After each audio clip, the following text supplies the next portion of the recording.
Abre a tua Bíblia em João capítulo 16, 33.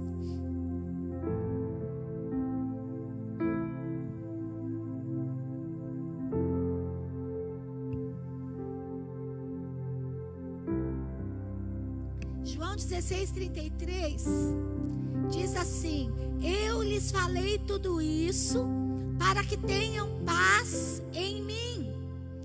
Aqui no mundo vocês terão aflições, mas animem-se, pois eu venci o mundo. Numa outra versão diz assim: tenho-vos dito isto para que em mim tenhais paz. No mundo tereis aflições, mas tende bom ânimo, eu venci o mundo. Sabe o que o Senhor Jesus estava falando para os discípulos? Porque aqui Jesus estava falando com os discípulos, com seus fiéis seguidores. Ele estava dizendo: olha, eu vou deixar vocês, eu vou ter que ir para o céu, mas eu vou enviar o meu Espírito, vocês não ficarão órfãos. E parem, presta atenção, no mundo que vocês vão ficar, vocês vão ter aflições, vocês vão ter crises, vocês vão passar por algumas dores, vocês vão passar por momentos difíceis. Sabe o que eu acho que legal? Essa relação com Jesus. Jesus não engana ninguém. Toma cuidado quando você estiver num relacionamento cheio de promessas, cheio do eu prometo. Toma cuidado, porque relacionamento que tem muita promessa, gente, só se for de Deus, só se a pessoa for Deus. Faz o DNA e se der ali que ele é Deus, aí tudo bem, você fica. Mas se não for, você fala assim: meu, para. Promete não. Promete só o que você pode cumprir, né? Eu prometo te fazer feliz. Os votos de casamento, eu acho que é a coisa mais, com todo respeito, mas eu acho que é a coisa mais difícil de se cumprir. Prometo amar-te, respeitar-te. Acho que eu vou mudar esses negócios nos casamentos, né? Prometo amar-te, respeitar-te, não é? Prometo amar-te, respeitar-te, ser fiel, blá, blá, blá, blé, blé, blé, até que a morte nos separe. A única coisa boa dos votos do casamento é a última parte. Sim ou não? Não, né, gente? Ninguém quer perder, ninguém quer chegar no até que a morte nos separe, né?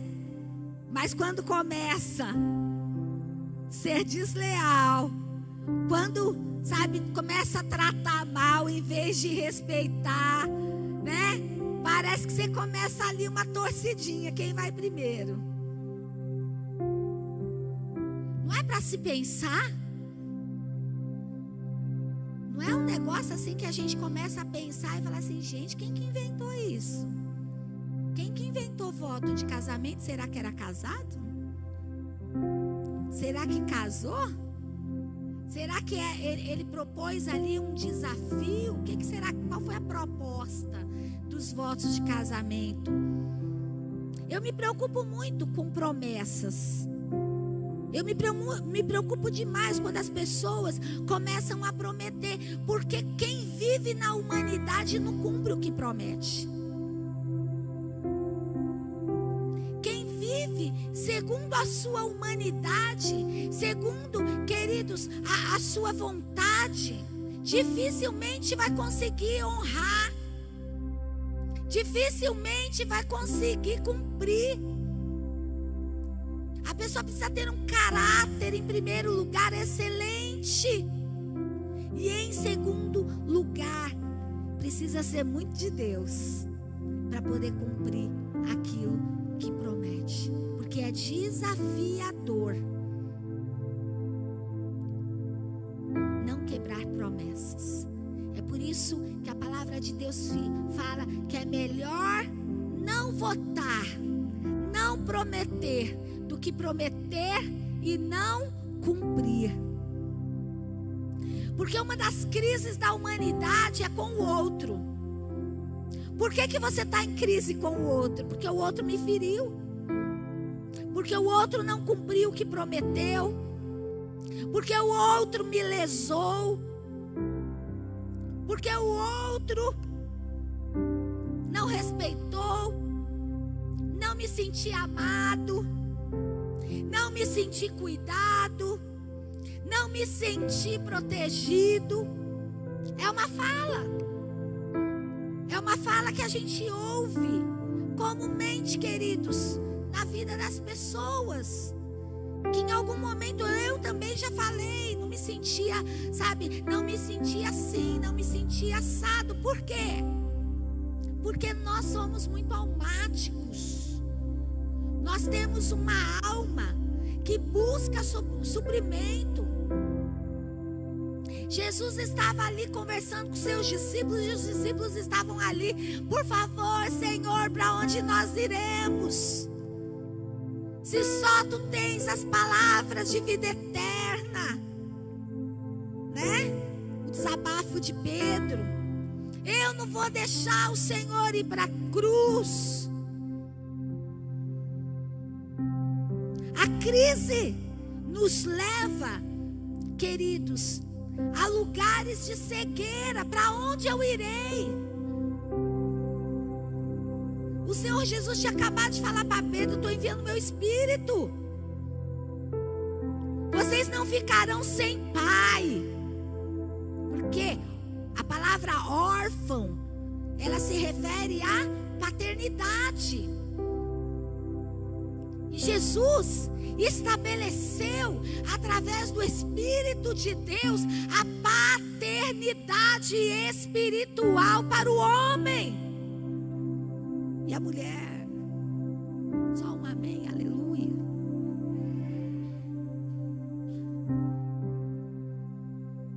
Mas Jesus, ele começou a lhe construir. Ei, o que vocês estão falando? No mundo vai ter aflição. No mundo vai ter crise. No mundo vai ter dificuldade, vai ter decepção, vai ter frustração. Mas tenham bom ânimo.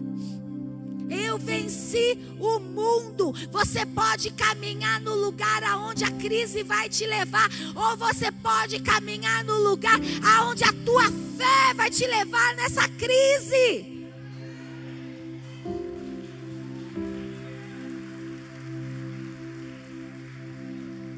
Porque quem anda em Cristo, querido, tem fé. Quem anda na presença de Deus não deixa a crise te abater. Não deixa a crise te matar. Não deixa a crise te levar pelos caminhos tortuosos.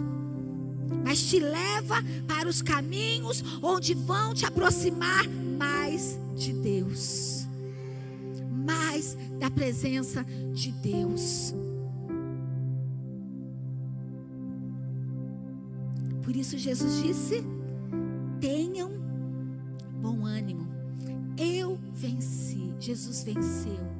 Eu sempre gosto de colocar uma continuidade nesse versículo. Jesus venceu e eu também vencerei. Amém? Fala assim: Jesus venceu e eu também vencerei. Amém? Não importa qual seja a crise, não importa qual seja a aflição, não importa qual seja a dor, eu vencerei, porque Cristo venceu e Ele está na minha vida. Amém?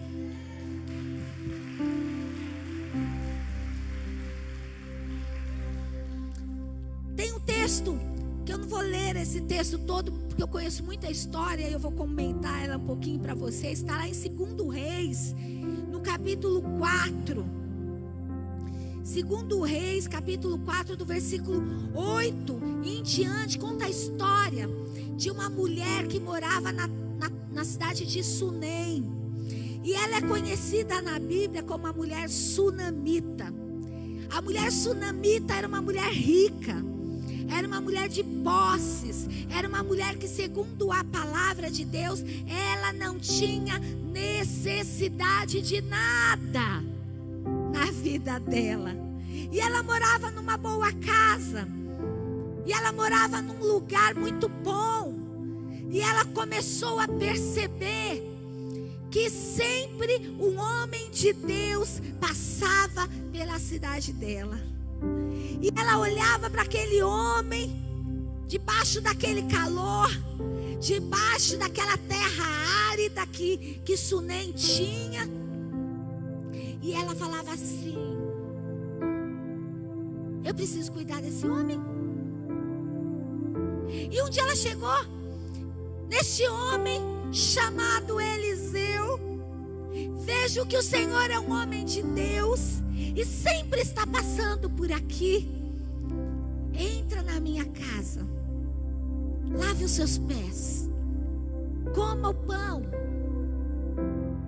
toma água, descanse e depois pode voltar para o seu trajeto. E por vezes Eliseu, quando passava na cidade, ele sabia que aquela mulher já tinha deixado as portas da sua casa abertas para cuidar das necessidades dele. Ela não tinha necessidade, mas ele tinha.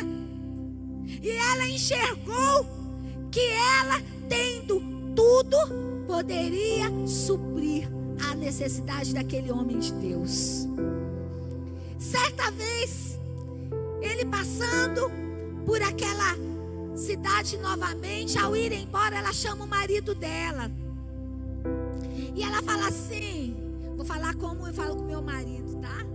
É o jeito que eu acredito que ela deve ter falado com o marido dela. Meu bem, este homem de Deus, ele sempre passa por aqui. Que tal a gente construir um quartinho para ele?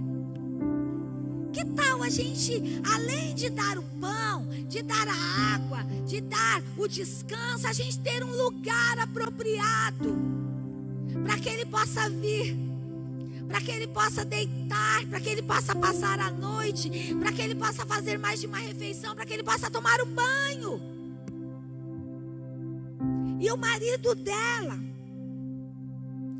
sensibilizado com o pedido da esposa, ele, ok, mas isso vai envolver um serviço de pedreiro. Contratou um pedreiro, construiu um quarto, colocou nesse quarto uma cama, colocou nesse quarto, queridos, uma cadeira, colocou nesse quarto uma mesa, colocou nesse quarto um candeeiro, né?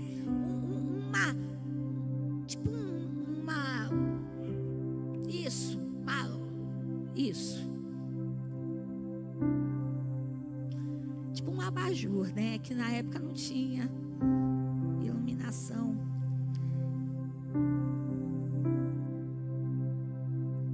Quando ele chegar aqui a próxima vez, ele vai poder ter onde ficar.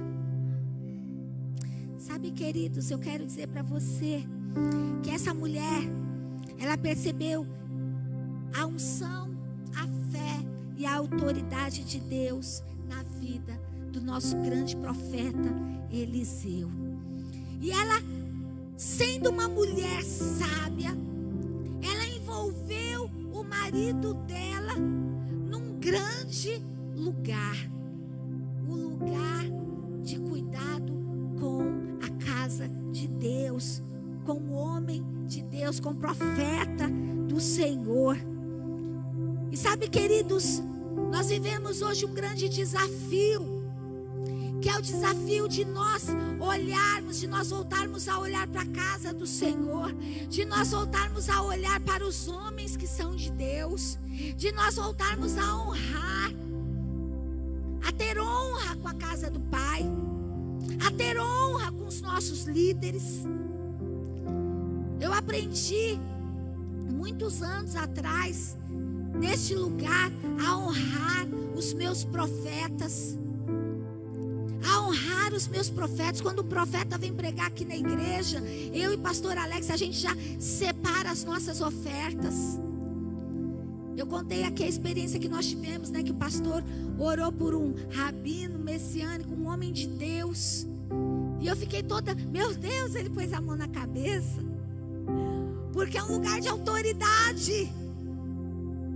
Mas Deus derramou, através das mãos do pastor Alex, a cura sobre aquele homem de Deus. E quando a gente foi sair, por favor, ora, derrama sobre nós. Ele é de Santa Catarina. Olha, quando o senhor passar em São Paulo, se quiser ir na minha casa está de portas abertas. Se quiser, quando o senhor quiser ir lá na minha igreja, por favor. Tem os nossos bispos, nossos pastores. A minha antiga líder até hoje, se eu estiver no mesmo ambiente que ela, no evento, se eu sinto vontade de café, eu chego nela e pergunto: quer tomar um cafezinho, Bispa Paula? Ela, ô Deise, eu quero. Aí eu, 4 ou 5 gotinhas de adoçante. Deise, você não esqueceu? Não. Sabe, queridos, você precisa aprender a honrar os seus profetas, os seus líderes, seus pastores, seus bispos. Eu nem vou perguntar quem aqui tira pelo menos um minutinho para orar pelos pastores de vocês, pelos bispos de vocês, pela família. Às vezes é tão difícil esse lugar. Mas eu quero dizer para você que o princípio da nossa colheita está na honra àqueles que nos cobrem. Honrar pai e mãe traz colheita para a tua vida. Honrar os teus profetas traz colheita para a tua vida. Ah, a pastora está pregando hoje porque ela quer ser honrada. Eu quero ensinar você. Quer ser grande? Quer ser abençoado? Quer ser vitorioso? Quer vencer na tua vida? Olha para quem está em cima. Olha para quem está em cima. Olha para quem tem derramado na tua vida.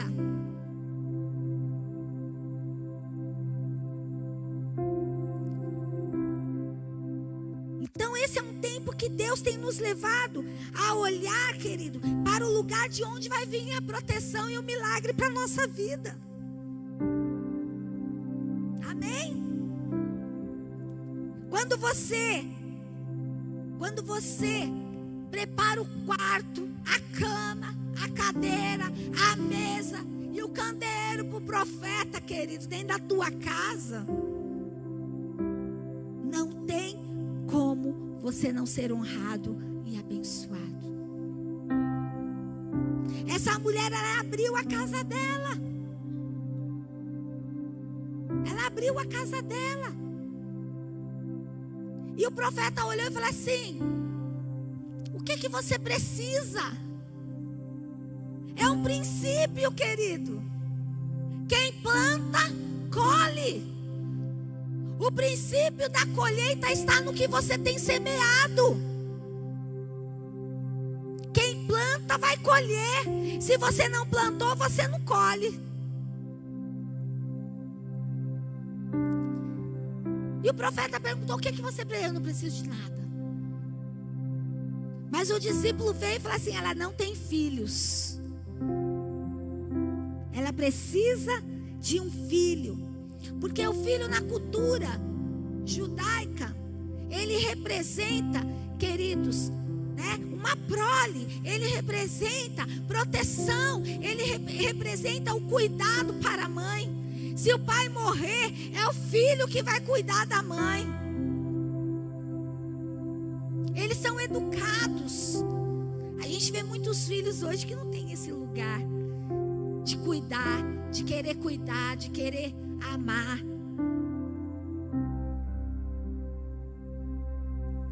De vez em quando eu tenho minhas irmãs, a gente é um monte de irmão, né? E a gente fica naquela. Meus pais, eles hoje moram sozinhos, mas já estão naquela fasezinha que a gente sabe que daqui a pouco vai precisar de cuidado dos filhos. E tem 6, todo mundo quer, né, Paulo? Todo mundo quer cuidar dos meus pais. Todo mundo quer ter eles em casa. Pelo menos um pouquinho. Eu falei outro dia para minha mãe, faz uma agenda. Uma semana você passa na casa de outra semana. Você não precisa ter uma casa fixa, porque todo mundo quer vocês. Todo mundo quer cuidar, todo mundo quer ouvir, todo mundo quer. É bom.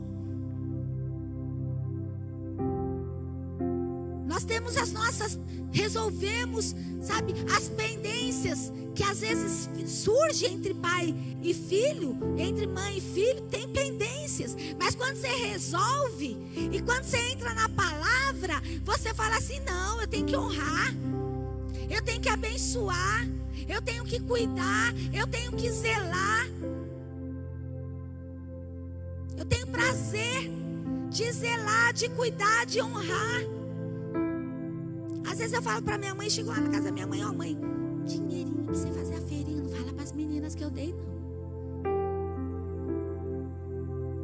Porque elas também vão chegar aqui e também vão fazer. Aí nada falta. Aí vocês não vão ter falta de nada. Bem, minha filha, e seus irmãos deixam faltar alguma coisa? Né? Deus nos abençoou, que Deus nos deu o amor e o carinho dos filhos, dos genros. Daqui um genro, né, que teve uma época que colocou lá, pagava a luz, a água da minha mãe, cuidava. Eu ainda era solteira, pagou para mim também, né? A gente tem que ser grato, tem que honrar. E quando você estiver passando por crise, pastor, o que tem isso tem a ver com crise? Você tem que lembrar o Senhor das tuas sementes.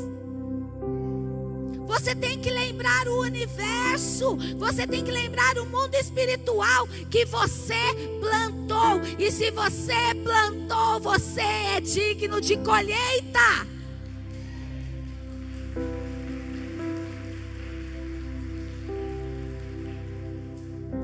A nossa necessidade, queridos, ela precisa ser colocada diante das nossas sementes. Hoje eu estou passando por esse lugar difícil, mas teve um momento na minha vida que eu não estava e eu semeei. Então eu tenho colheita. Tem colheita. Tem colheita. Começa a orar e começa a falar: tem colheita. Tem colheita para minha vida. Tem colheita para minha casa. Tem colheita. Quem planta, como esta mulher plantou, vai colher. Ela plantou e colheu, embora ela não procurasse o milagre. Ela não plantou na vida daquele homem porque ela tinha interesse. Olha só, presta atenção, tem gente que tem interesse. Tem gente que é interesseira, ela não tinha interesse. Ela plantou e colheu, queridos, porque ela tinha um coração voltado a semear, a fazer o bem, a querer ver o bem, principalmente daquele que representava a presença de Deus na terra. Tem pessoas que falam assim: ah lá vai fulano levar cafezinho para a pastora lá no altar. Você sabe por que eu tomo café aqui em cima? Porque eu gosto de café. E porque o café, ele abre os brônquios. Não sei se vocês sabiam, né? Ele abre os brônquios. E a gente fala muito aqui em cima. A gente tem uma tendência à rouquidão. Tem uma tendência. Eu já fiquei afônica no altar. Estava pregando, de repente a voz sumiu. E tive que entregar o microfone para o pastor Alex continuar a pregar. Então toma um cafezinho, um chazinho. Às vezes eu falo: faz um cafezinho.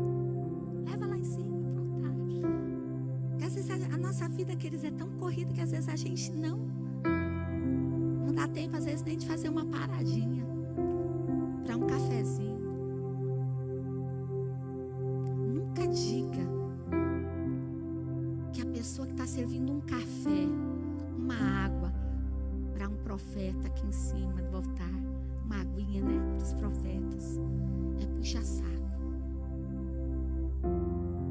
Porque a palavra de Deus fala oferece um copo de água para o profeta é digno do que o profeta tem, do que o profeta derrama.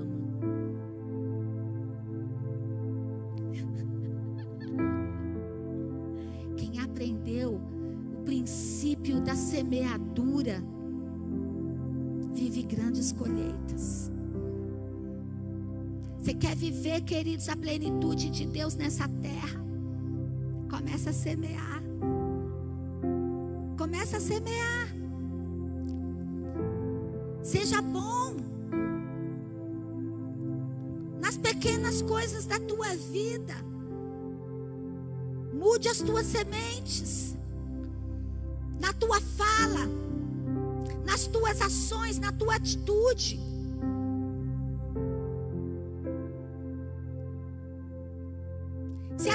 Se aquela mulher tivesse chegado no profeta e falado assim, me dá um filho, talvez ela não teria vivido o milagre. Porque o milagre, queridos, para ser liberado, ele precisa de sementes. É o universo. É algo que acontece no universo. Porque o milagre está ligado, queridos, à impossibilidade. É diferente da bênção, tá? A Bíblia fala que a bênção corre atrás daqueles que servem a Deus. Mas o milagre é uma questão diferente. É uma questão da necessidade humana, aonde existe uma lei de atração. Sabe o que é uma lei de atração? Quem já viu um ímã?